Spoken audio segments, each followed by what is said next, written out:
I know everyone is joining, so thank you all for joining. We'll give it just one more minute just to ensure we have everybody participating.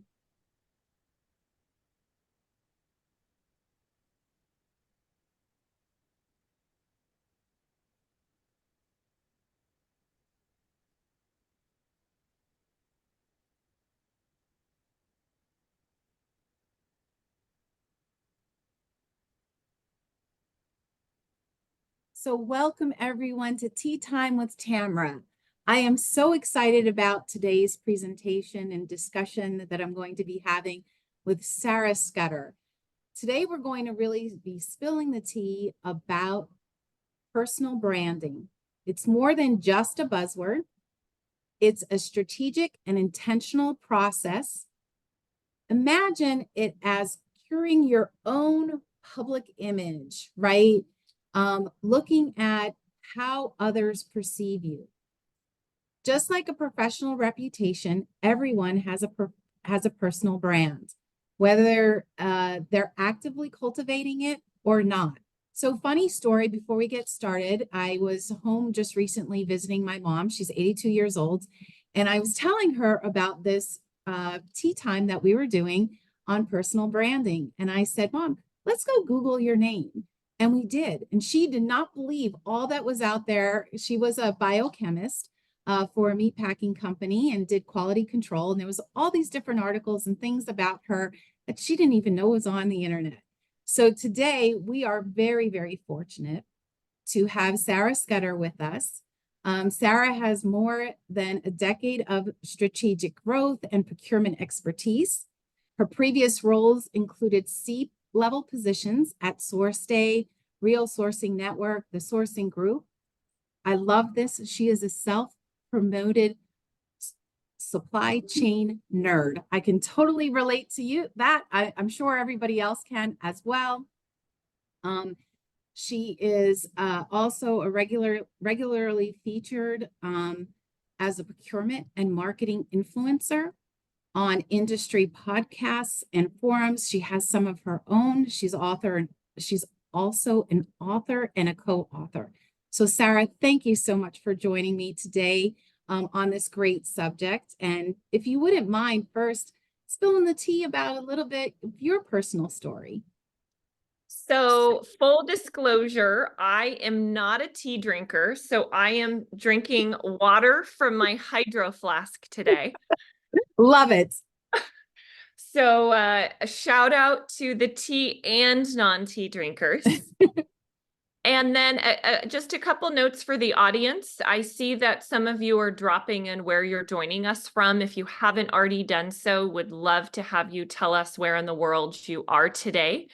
And then I am really big on audience engagement and making sure I'm able to answer any questions that you may have. So if there's anything that you brought today that's a question around personal branding or something that comes up or is triggered by Tamra and I's conversation, please drop it in the chat and I'll make sure that I do my very best to get to that today during this hour.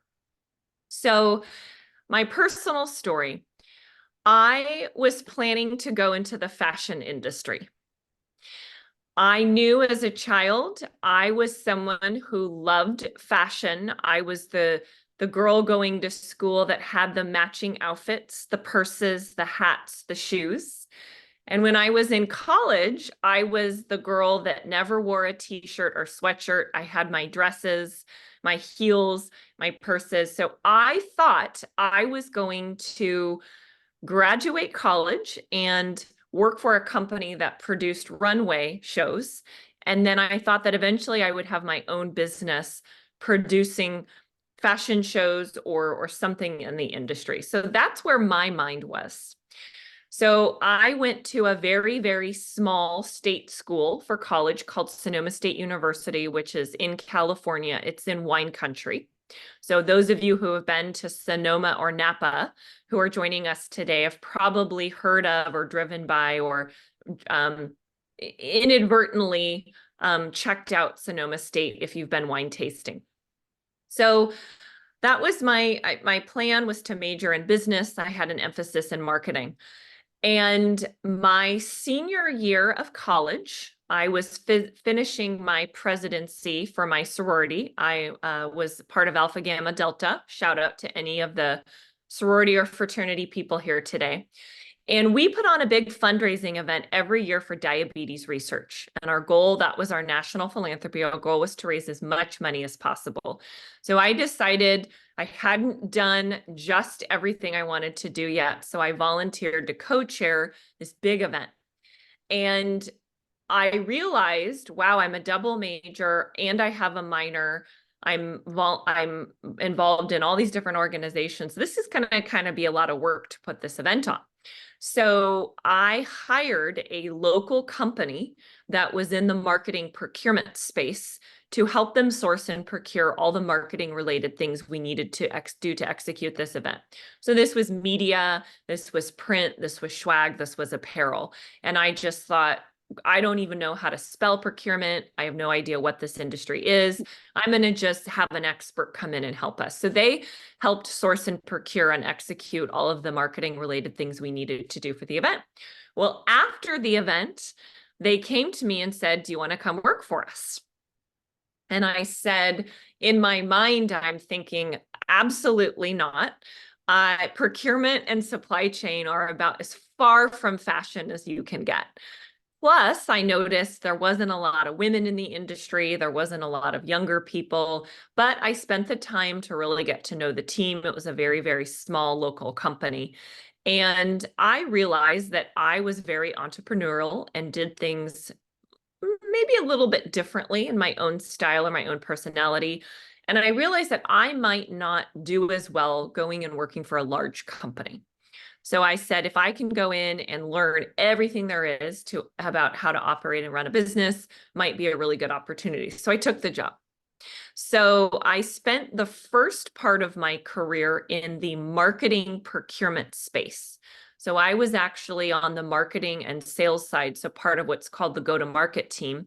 And our job was to become experts in marketing procurement and then create content and market our product to people in marketing procurement purchasing marketing procurement software.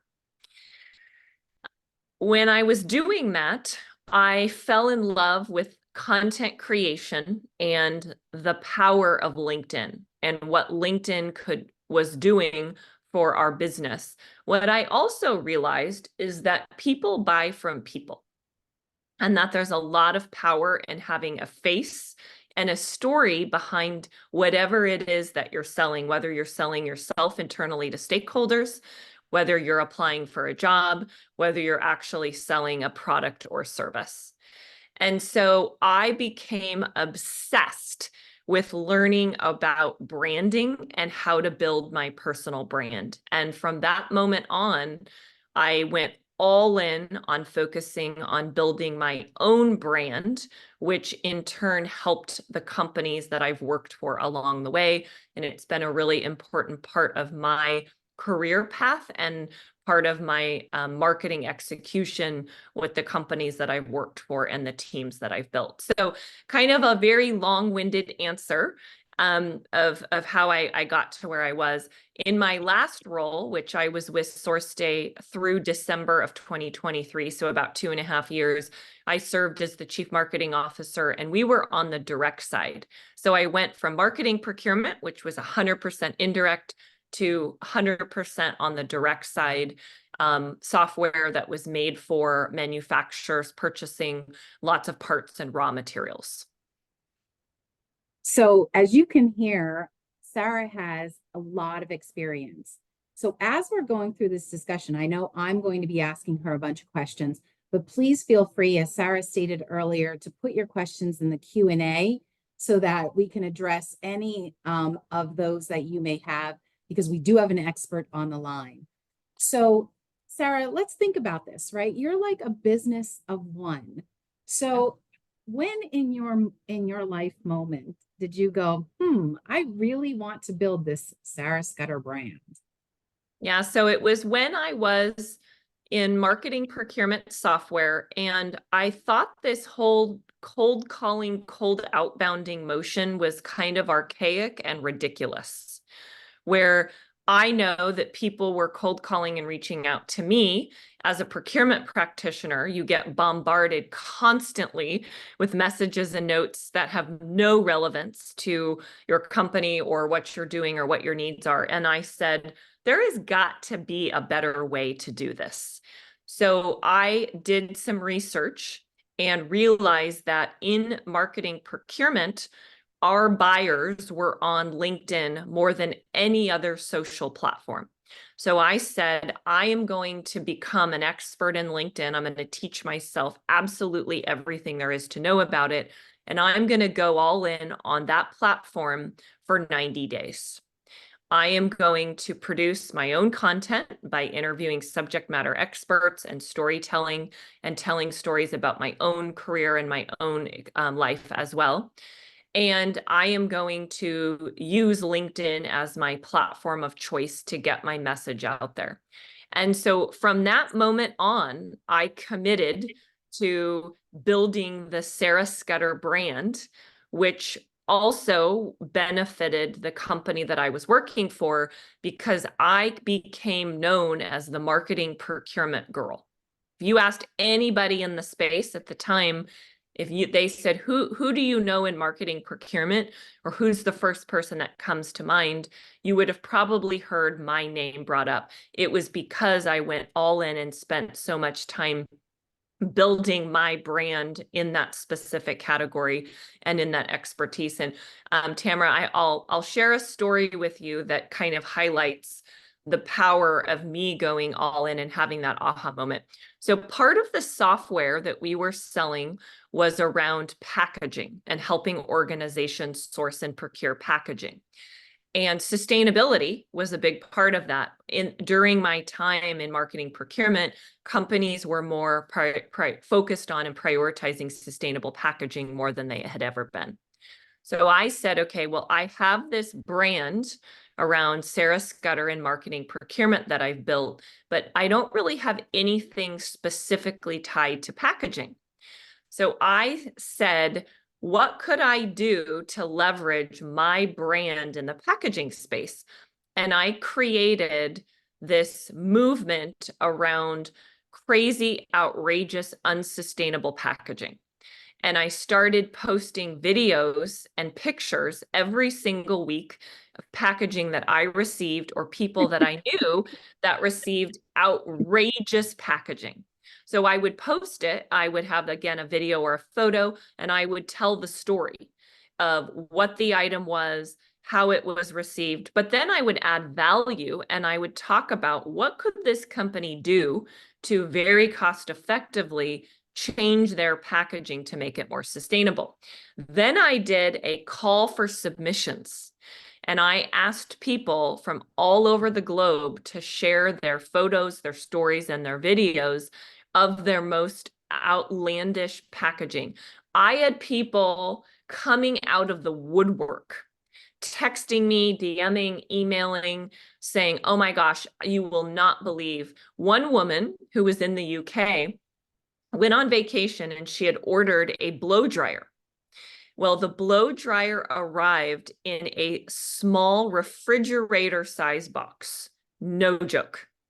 So things like this started happening. And then that aha moment for me was anywhere I went in the industry, whether it was a local event, whether I was featured speaking on a show, whether I was at a conference, people would come up to me because I was also wearing newspaper print outfits to relate to Always. and people would say, we love your crazy packaging content.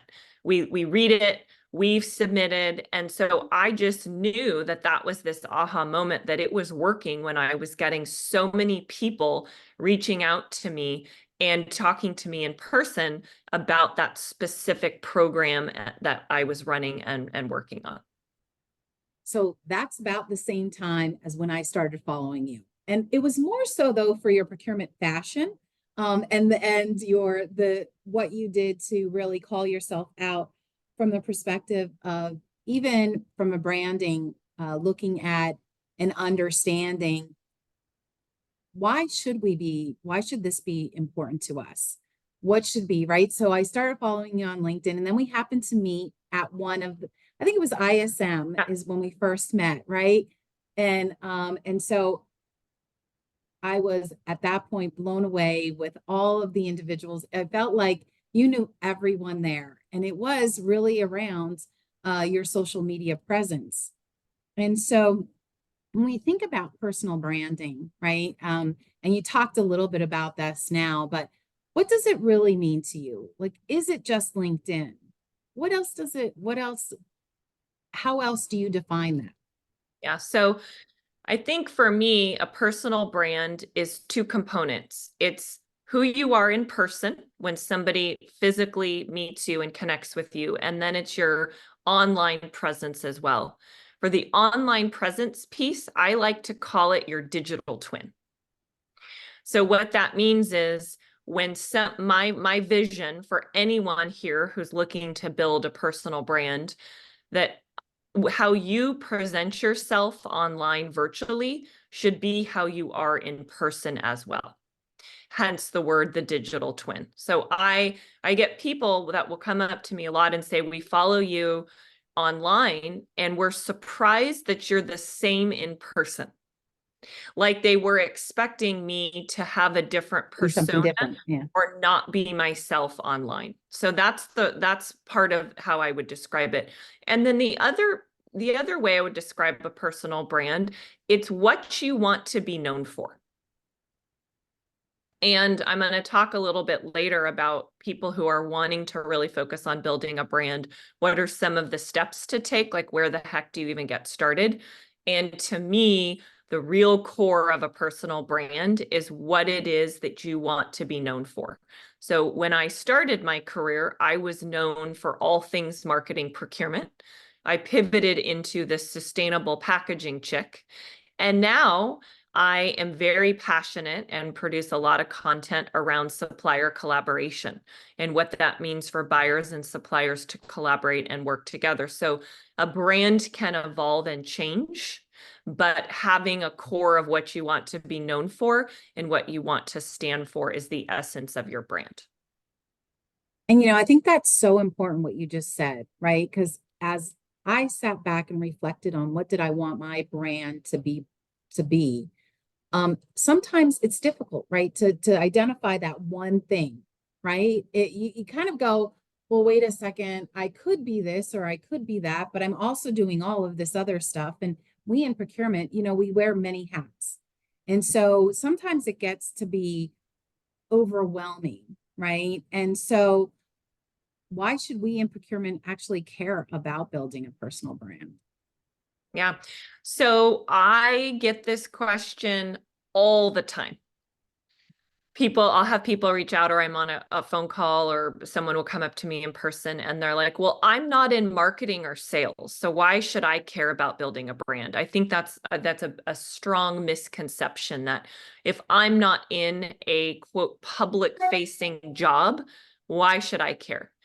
I would argue that having a personal brand is the most important thing you can do to accelerate your career, no matter what role that you're in and no matter what level that you're in your career.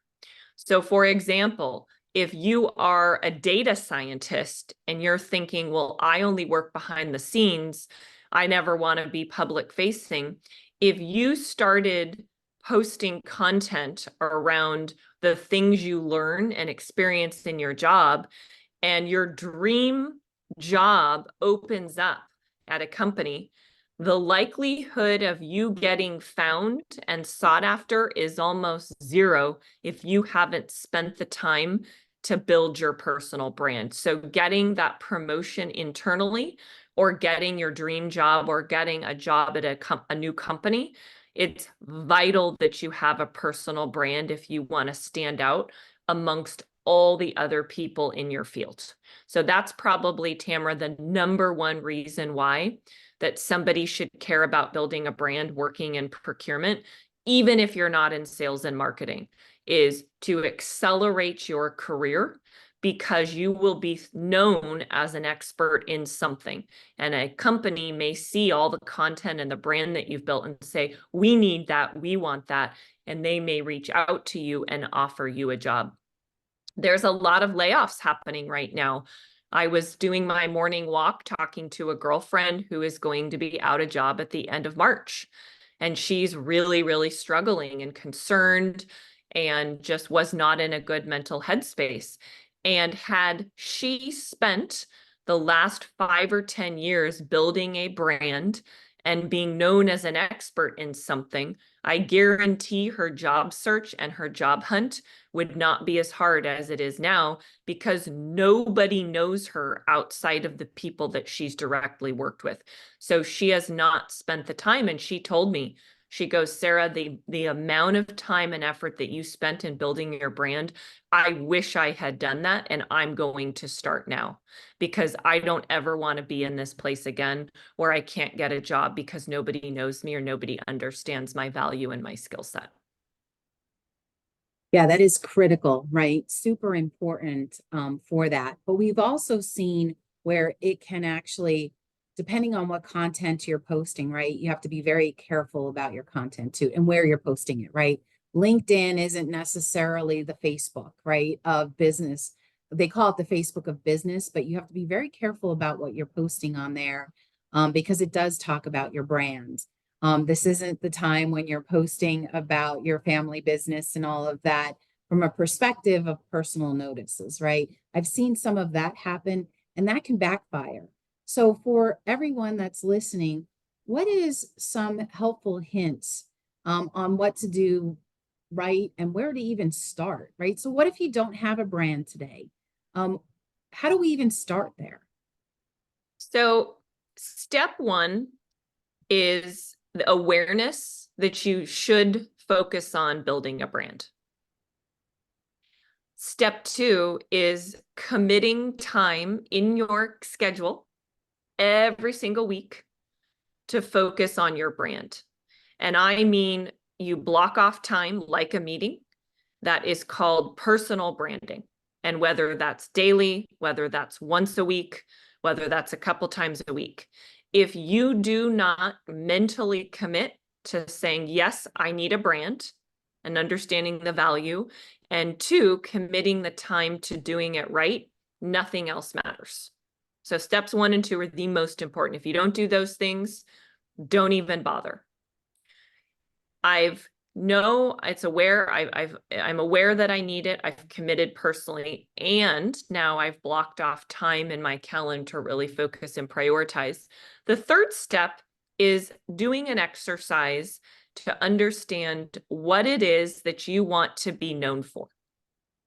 So, for example, for some of those of you who are live with us today, would love to have you drop in the chat something that you are known for or something that you would like to be known for. So, for example, this could be you want to be the go-to resource on creating more sustainable supply chains. My friend Justin Dillon is the CEO and founder of FRDM. His mission in life and what he is known for is bringing awareness to companies around slavery and human trafficking in their supply chains. That's his mission, and that's what he's known for, and that's the content that he produces. Me right now, I am focused on supplier collaboration and helping bring awareness to the powers of buyers and suppliers collaborating, some of the challenges around that, what technology and software can be used to further and better that process. So third thing is, what is it that you're going to be known for? And this is really important because as you're starting to produce content, you want everything to tie back to this pillar. So I believe people buy from people. It's very important to humanize your content and talk about your life and yourself personally. LinkedIn is a business platform, but it's also important to be a human and not have a bunch of corporate fluff that nobody can relate to. So there's a balance there. Step 4, after you've figured out what it is that you want to be known for, we have a couple people in the audience. Dennis says he competed in public speaking and became the overall 6th best speaker in New York. So that is awesome if Dennis decides that he wants to be known for public speaking, and he can talk about all the challenges and fears that people have around public speaking.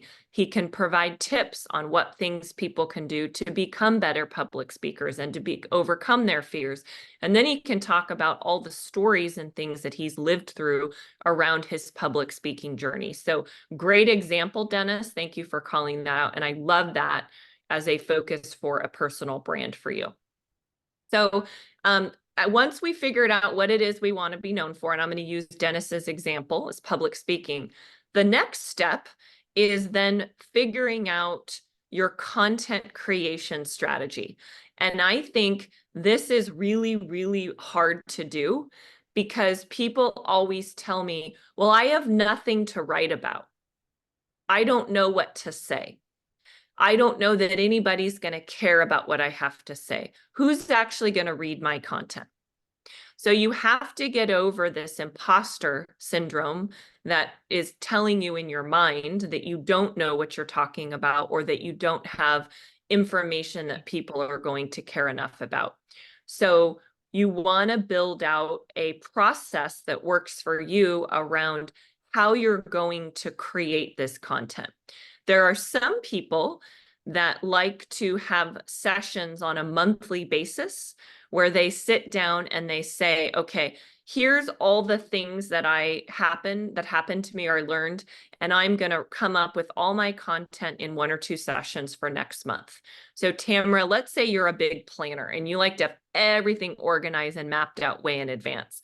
Your style might be you're going to block off time in your calendar a couple times a month where you're going to write out all your content for the next month.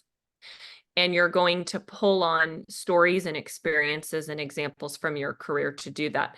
There may be other folks on the call today that are more sporadic and they just like to wake up in the morning and whatever they're feeling, whatever the vibe is, they're going to get on and write their post or produce their content. Or there may be people that want to do it on Fridays. Friday may be their no meeting day or their down day. So coming up with a plan that works for you on your content creation is really, really important. Then the next piece is execution. So you gotta then hit the button.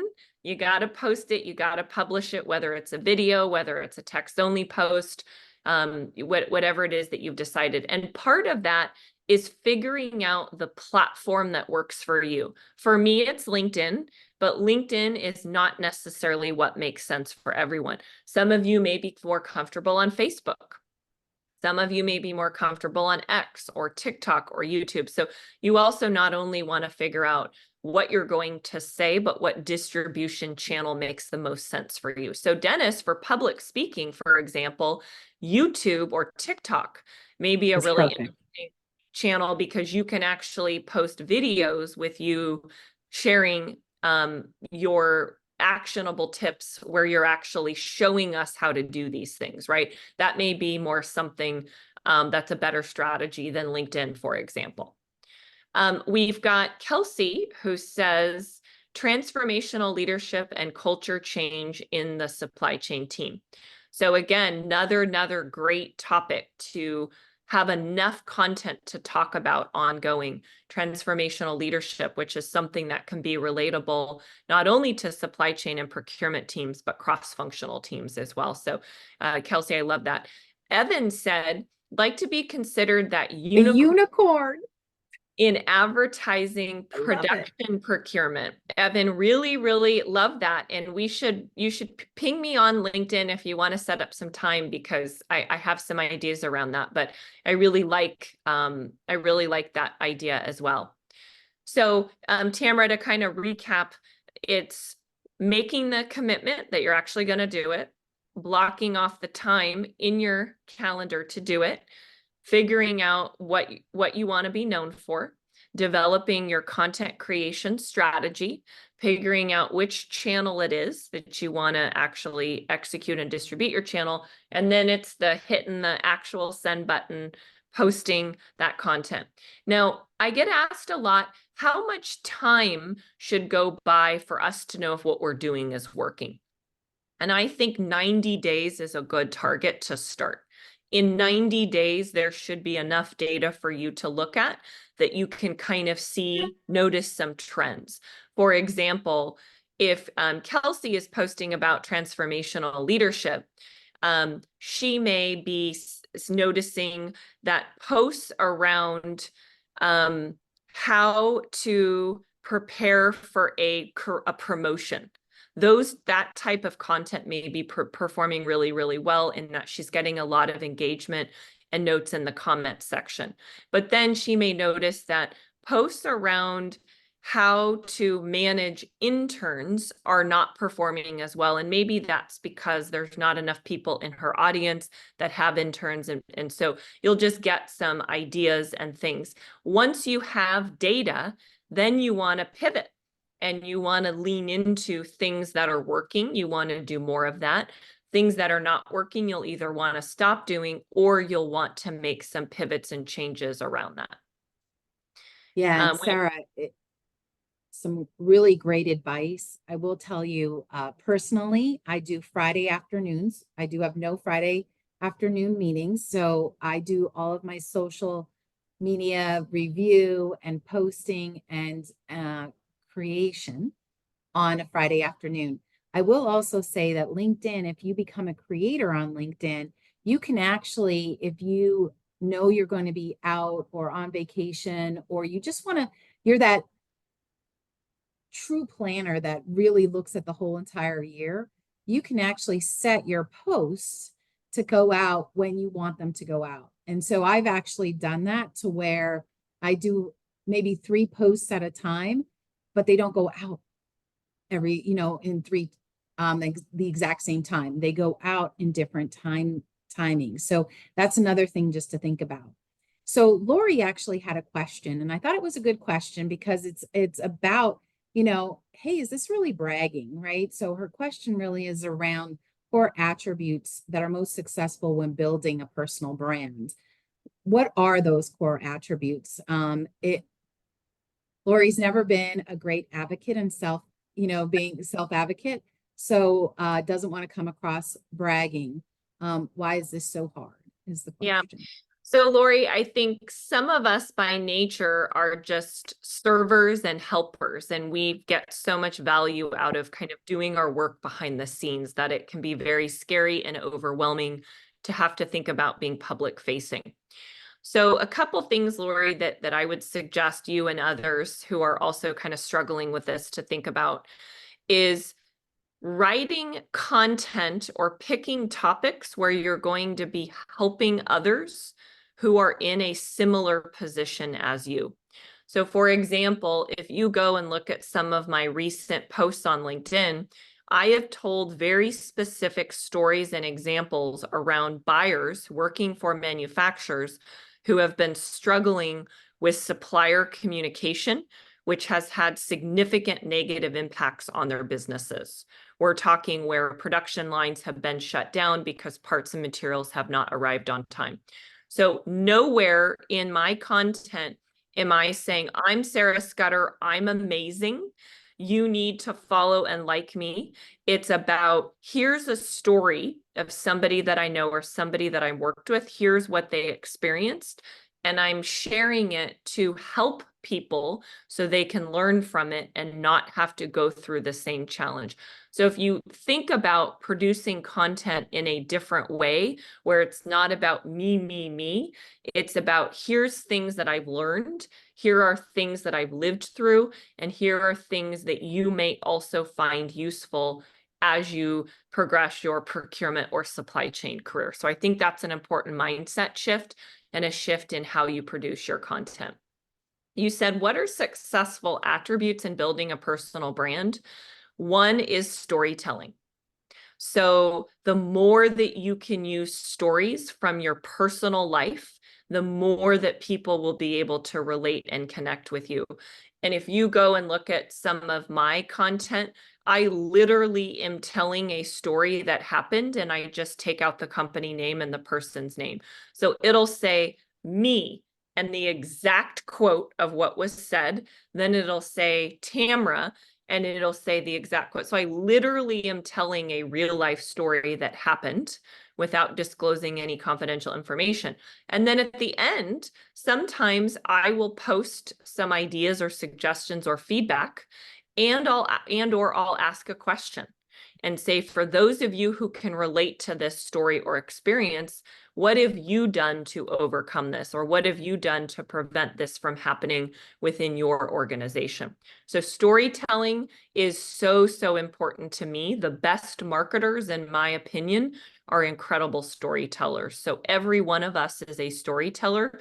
We just need to pull that content out of us and figure out a way that we're comfortable doing that. The other attribute, Lori, that's really important is consistency. So Tamra mentioned Friday afternoons is her social media day, and she knows maybe for the next 2 weeks, she's going to be super busy and she's going to be traveling. She writes her content ahead of time and pre-schedules it, so she doesn't go dark for 2 weeks or 3 weeks or 4 weeks when she knows ahead of time she's going to be really busy. People that continuously show up are going to do better at building a personal brand versus somebody who makes a post today, then goes silent for 6 months, and then decides to post again. Your audience is going to come to expect your content at a certain frequency, and you want to make sure that you're delivering on that promise. Yeah, Lori, and I'll tell you, I started for LinkedIn to talk about businesses that support farmers. So, and this is diverse businesses or diverse businesses that are part of farming. And so different angle for the company that I work for, right? So just recently I happened to, Sarah, this is a fashion thing as well, right? I happened to go to a little town here called Cicero in Indiana, and there was a boutique. It's called Betty's Boutique. And I walked in and it had fabulous clothes at fabulous prices. And I wanted to know a little bit more about the story. And here, Betty was a farmer. And she actually went to school for fashion, married, and her husband said, "You really need to work on the farm with me." And so her business, the way that she looks at her business is she goes into rural towns where they don't have boutiques like this and opens a boutique for farmers so that they can, and farming, the farmers' wives, and really enjoy fashion. So I posted a little bit about Betty's Boutique and the fact that it's a women-owned business, really focusing on rural areas where boutiques don't traditionally go to. And so her profit really has excelled because of this, but that wasn't the intent. Her intent and thought process was that, right? So there was that story that went along with it. So back to Sarah's point on what's the shtick that you can kind of go with to help you with this social media and your posting. Tamara, it looks like Kelsey's got a question for us as well. Yeah. Is there a certain frequency that you recommend, and or have you seen different results with different frequencies? So Kelsey, absolutely. If you send me a DM on LinkedIn, I will share a really, really great report with you and anyone else who's listening. There's a gentleman called Richard Vanderbloom, and he is a full-time LinkedIn trainer. So companies around the world hire him to come in and coach and help their teams optimize and leverage LinkedIn.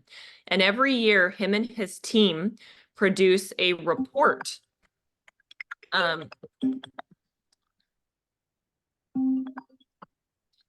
They produce a report every year, and they study millions of LinkedIn posts.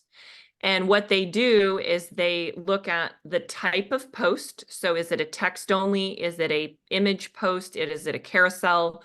They look at all the different factors, and then they analyze the data, the impressions on the post, the comments, all the data that LinkedIn provides, which is unfortunately somewhat limited. So Kelsey, yes, the day and time and the frequency, there are certain things that are important to prioritize, and it depends on what type of post you're doing. So for example, a text-only post may be best to post Monday through Friday between 8 and 10 a.m. your time, but a carousel post may be best to post on Tuesdays and Thursdays between 11 and 1 your time. So if you ping me, I will send you a copy of this report. It's a ton of incredible data. It's what I call my LinkedIn posting Bible. It's about 40 or 50 slides, so it's a lot to get through, but it has really, really valuable information and insights that will help you with your strategy. That was pretty broad, but Kelsey, in general, I would say if LinkedIn is your platform, I would suggest posting 3 times a week to get started. And for me, weekends are really, really high performing posts. I post 7 days a week, 1 to 2 times a day, including Saturdays and Sundays. If weekends are your off time, which I totally respect, people shutting off, having family time, having recharge time, I would try to encourage you to pick 3 days a week to start posting for 90 days, and then you'll get some data back on that. But looking at this report that I'll send you, I think will be really helpful as well. So Sarah, I know just recently I attended your Shaken Not Stirred, a Yes. procurement meetup group, right? And so why do you run this group? And how did you put the group together?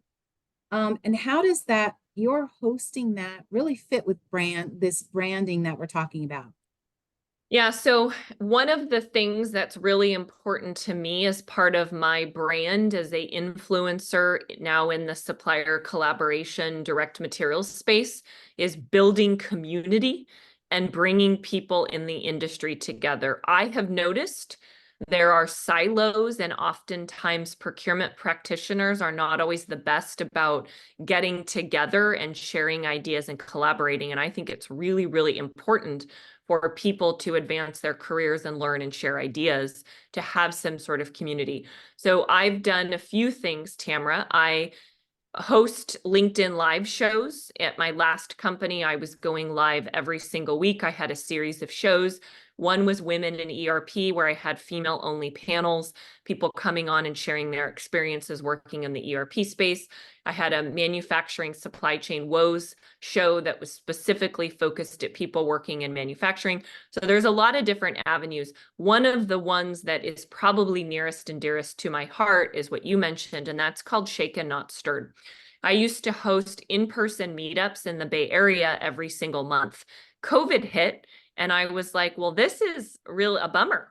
All the people that we were getting together and having these conversations, we can't anymore.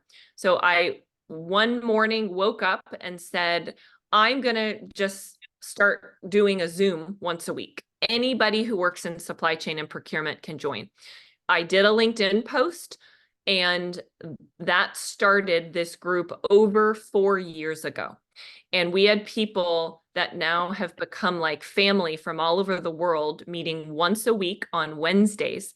Because it was during COVID, sometimes they went 2 hours, sometimes they went 3 hours, sometimes it was 45 minutes. But what I did was every session, I had a different topic that we would talk about. Now that we're post-COVID, I thought weekly is too much. So every 3 weeks, I host a virtual meetup group called Shaken Not Stirred. And again, the only requirement to join is you have to work in supply chain or procurement. And every single time we have a different topic that we discuss. So Tamra, you joined the one where we talked about the impact of AI and machine learning on demand planning. And so that is an incredible way for me to bring people together to network, helping people build their own brands because everyone introduces themselves and speaks about the topic. and also getting insights about what is happening in the industry. As an influencer, as someone who has a brand, you want to be aware of what is happening in our industry. What do people care about? What should you prioritize in your content? So me having this group helps me stay top of mind around what is going on in this space.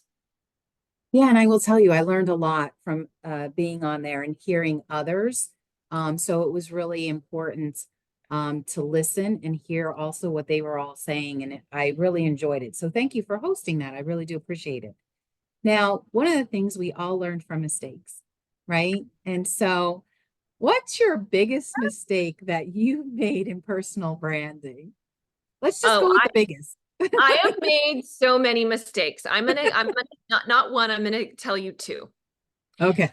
So first one was I tried to take on too many platforms at once. I think you should pick one platform and go all in and become an expert and learn how to do it really well versus saying, I'm going to start Great posting, advice. creating content for 10 different platforms. No one can do that. No one has the bandwidth. It becomes too overwhelming. Then everything you do is mediocre. And then you're looking at your data and results saying, well, this didn't work. So pick one platform and go all in versus picking multiple at once. That was a big, big mistake that I made at the beginning. The other mistake that I made was not making my content personal enough when I was starting. I thought LinkedIn was a very business corporate platform. And so I was writing things that didn't really sound like me. I'm a bit quirky and a bit random and just kind of a different personality. And humor is really important to me. And I took a look at the content I was publishing and I'm like, you know what? This does not scream Sarah Scudder. So I immediately stopped all of it and I started writing like myself and having my weird quirkiness reflected in my content, and it worked. I attracted people that cared about what I was talking about, liked my personality, and my style is not for everyone, and that is okay. Not everybody needs to love the Sarah Scudder brand, and not everybody needs to follow and engage with my content. It's there for people that can find value in it, but it is not for everyone, and that's okay. Sarah, I think you're amazing. You and I have connected for over the years, and I just think you are the coolest person out there. So if you aren't LinkedIn with Sarah, I would highly recommend that. Also, please link in with me as well.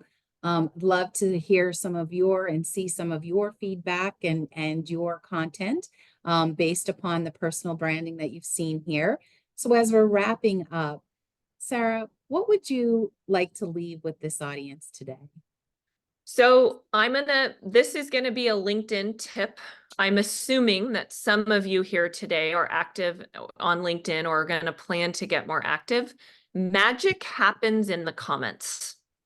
Do not underestimate the importance of following key people in your space, consuming their content, and taking the time to write thoughtful, interesting comments on their posts. I can tell you that I have landed a job and I have landed a client. Now I'm on my own doing fractional CMO work because of a comment that I posted on LinkedIn on someone else's post. So as you're thinking about creating your own content, also make sure you spend time to consume other people's content and comment on their posts, and spend the time to look at the other comments, look at the profiles of the other people commenting, and send notes and engage with them as well. Sarah, again, thank you so much for joining today and sharing all of your knowledge with us. I'd like to also thank ISM New Jersey for hosting us with Tea Time with Tamra. And I hope that you all start posting and really build your brand to the best that you can. So thank you all very much. Sarah, cheers to you and all that you have done. Thank you. Thank you, ISM.